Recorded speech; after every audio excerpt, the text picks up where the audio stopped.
So I'd like to welcome to the stage Adele O'Toole. Adele is going to talk to us about the MND Connect Helpline.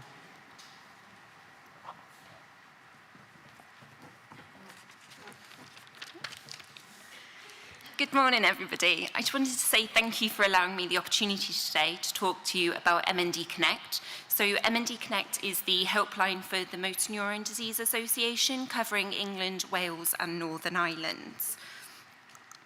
So I just wanted to give you a bit of background first about when the helpline was set up. So it was first introduced in 1994, and it was originally set up from 3 volunteers. And it was designed as a pilot just to see if there was a need, if it was used, and how helpful people found it. So it was decided that in 1999 that there was a need for it, and it would be a bit more of a structured approach. So 3 members of staff were recruited, and this was at weekends and the odd day they would come into the office. So since that point, it has changed quite significantly.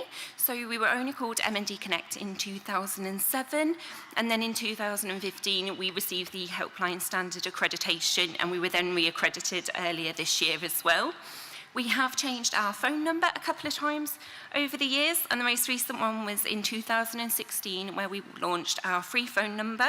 So it's a 0808 number, and it's completely free from mobiles and landlines and don't appear on any itemised bill. And then more recently this year, we launched the language line service as well. So who are we?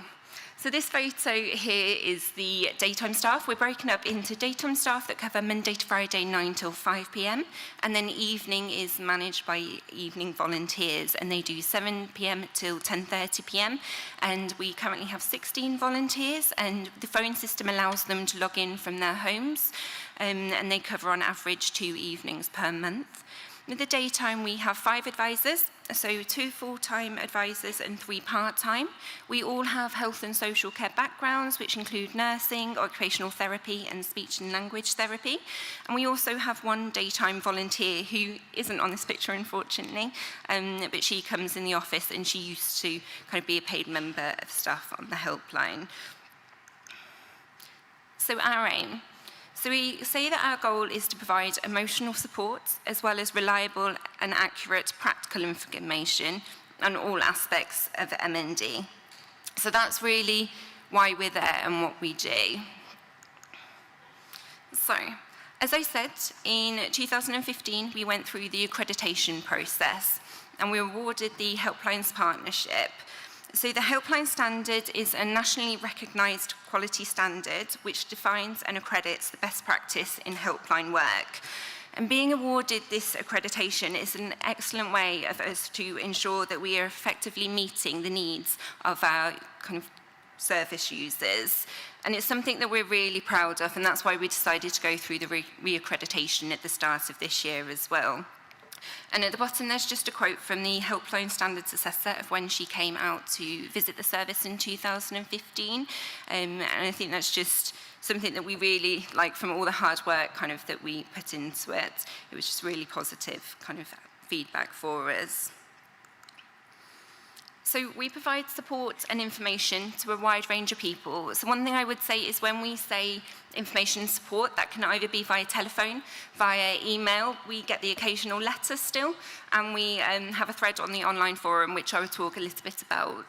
So we do support people living with MND, their family members, carers, friends, work colleagues, but we do also support health and social care professionals as well.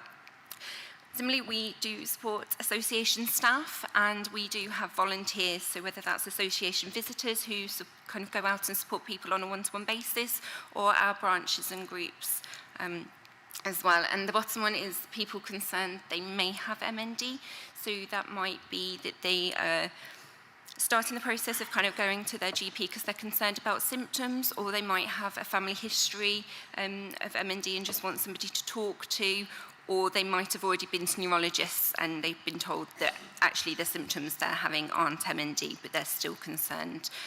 So we do talk to those people too. So pretty much we provide information and support to absolutely anybody whose lives are affected by MND. Some statistics for you. So I could only find statistics from January to July this year. And as you can see from the orange bar, people affected by MND, which does include carers, is the highest number of people that do contact us. So that does equate for around 37% of our contacts kind of this year. The second is health and social care professionals, and that's just under 25% of our contacts. So although these figures are only January to July, I can say that this is just over 5,500 we had within this time period. And last year in 2017, for the whole year, we had 8,400 requests. So kind of the number of contacts to the helpline are significantly higher this year. The other column, I didn't want to put too many columns on the graph, so that includes kind of your students, your kind of general inquiries, kind of work colleagues, anyone like that would be in the other column. Okay, so what do we actually do? So we are a completely confidential service, so people can phone us and we won't share that information with anyone, obviously unless there's a risk, a safeguarding risk. We are there to have open, honest and difficult conversations with people. So we often get calls from people who are newly diagnosed, so it's just all so overwhelming. They've now got so many health professionals involved and they just don't know who to turn to. We also hear from family members that are really worried if a loved one's just been diagnosed with MND, but they don't feel like they can have that open and honest conversation with their partner. So we talk to people about symptom management. So we will talk to people about kind of swallowing difficulties and PEG decisions. We talk to people about end of life, but it is very much led from the caller, so what information they want to hear. We signpost to internal and external services. So if somebody, for example, is having swallowing difficulties, we would always encourage them to get a referral to the speech and language therapy kind of team. We're not there to make any recommendations for people. And we also signpost to our regional colleagues out for local information and support as well. So specifically for health and social care professionals, we do offer a wide range of different supports. So sometimes we will hear from GPs who don't have much knowledge on MND. They might have never come across a patient before, so we do help to increase their knowledge. So we do this by kind of answering any questions that they might ask, but then we also do signpost them to our information resources and can arrange for that to be sent to them as well. We like to think that we complement the work of the health professionals, so we're not there to replace any of the work. We can't go and make assessments, we can't go and see people, but we do really encourage that actually they get those referrals.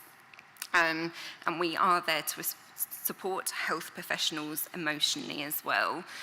So we do get health professionals, especially if they're working kind of quite regional, and for example, kind of we've had an occupational therapist who feels like they've tried everything that they can do, but they're kind of the person's not finding a suitable kind of bed and comfortable, and it's just reassuring that actually they are doing everything that they can do. So that can be really beneficial. We provide information about the association's funding and equipment loan service, but as well as that, we will also signpost health professionals to other sources of funding as well, if that's appropriate. And like I said, we do signpost to local support and advice, so whether that's kind of one of our volunteers linking in with the regional advisors if they need kind of any education or just for that local knowledge on the ground. So we like to say that MND Connect support enables the health professionals to help support their patients better. So this is just a couple of quotes which I wanted to put up from feedback. So the first one is from a professional nurse, who did have kind of knowledge of MND, but like she said, it's reassuring that she can ask for help and information because it's not common, and she wants to kind of be reassured that she is doing everything in her power to offer the best care for her clients.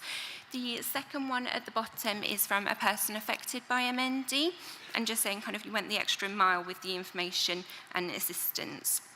And then 84% is from our MND Association impact reports, and this is 84% of people with MND that used MND Connect would rate it as good or excellent from the feedback we received last year. So As a team, we do always strive to be the best possible team. Over recent years, we've looked at whether we are able to reach everybody, what else we can do, and this is why we have created a thread on the online forum. So as Emily said, the online forum is for people with MND, their carers and family members, and it very much is their forum. However, from last year, over 3,100 people accessed this forum, and we thought it would actually be a really good opportunity that if somebody with MND did want to ask questions, they had the opportunity to do so.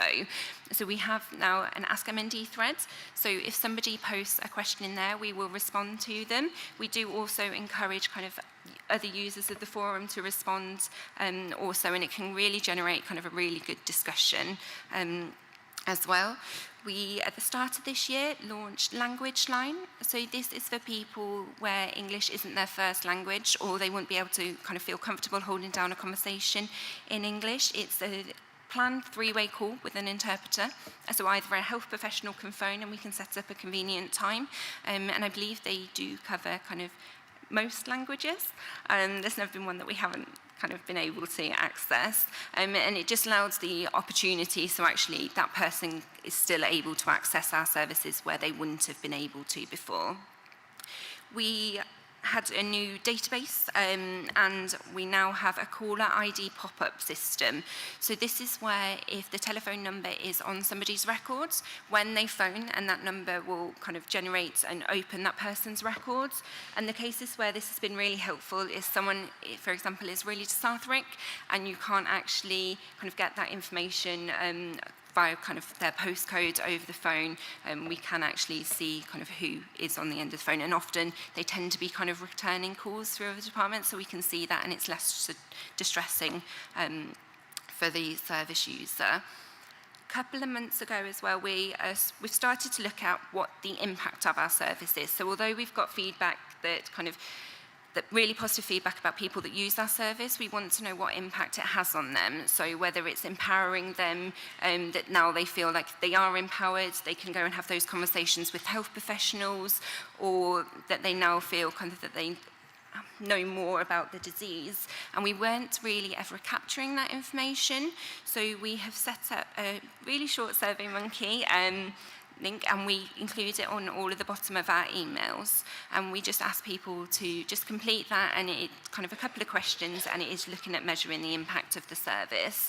So we are looking at how we can capture that from our people who access our service by telephone, and that is a little bit more difficult, but we're having conversations about how that might be possible, and obviously knowing that it might not always be appropriate if someone is very emotional at the end of the call. If it's a very lengthy call and very emotional, we probably wouldn't ask them to hang on the phone and complete a couple of questions, so that's the difficulties we're having around that at the moment.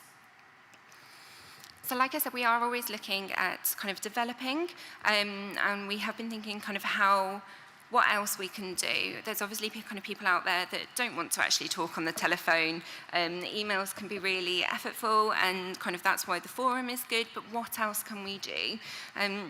So we're looking at maybe whether web chat is appropriate. So web chat has to be instantaneous, and that is one of the difficulties that we're finding at the moment, and the other alternative is something text-to-speak.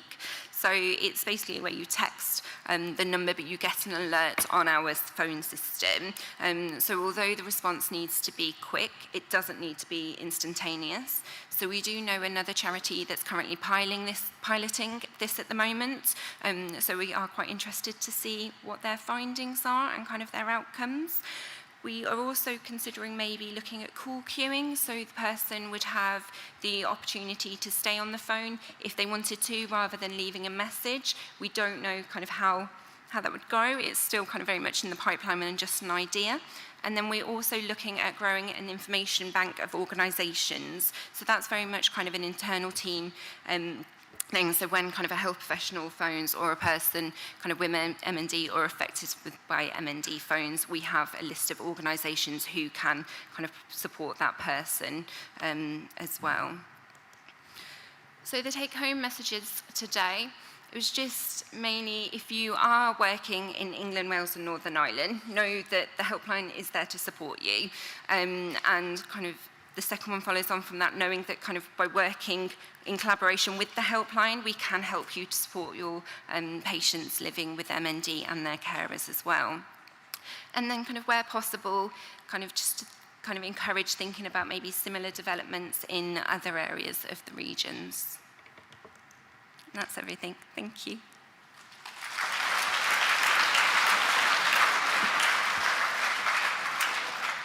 Thank you for that fascinating presentation, Adele. Would anybody like to ask any questions?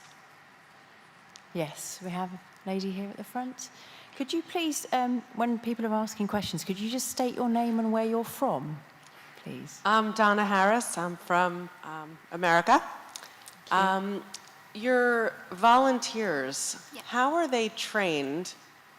Do they have any connection to MND, such as being a family member, et cetera? And what's the percentage of calls that are received by the volunteers compared to during the daytime with the professionals? Okay, so the volunteers do all receive very extensive training, and as well as that, they are invited and kind of encouraged to attend 2 weekend sessions where we bring all of them together for networking. The volunteers at the moment, I think it's about a 50-50 split, so 50% are still currently working, so we do have a specialist nurse on the helpline and also a continuing healthcare assessor as well. And then the other volunteers, they tend to be within our other volunteer roles, so our association visitors. So they do all go on kind of a 4-day training kind of event as well. And then we teach them kind of the telephone skills around that. So they all do receive very extensive training, and they do come into the offices as well for kind of to listen how we develop skills. So the calls they receive are slightly different. It tends to be more the emotional support in the evening. There's the frequency, of course, I don't know the exact percentage, but it tends to be 1 or 2 an evening, so the call volume is fairly low. So it can be fairly low. Does that? Okay, any other questions?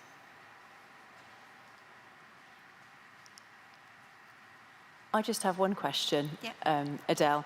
I know that it can be very emotionally challenging sometimes for advisors on the Connect team. How do you cope with that as a team?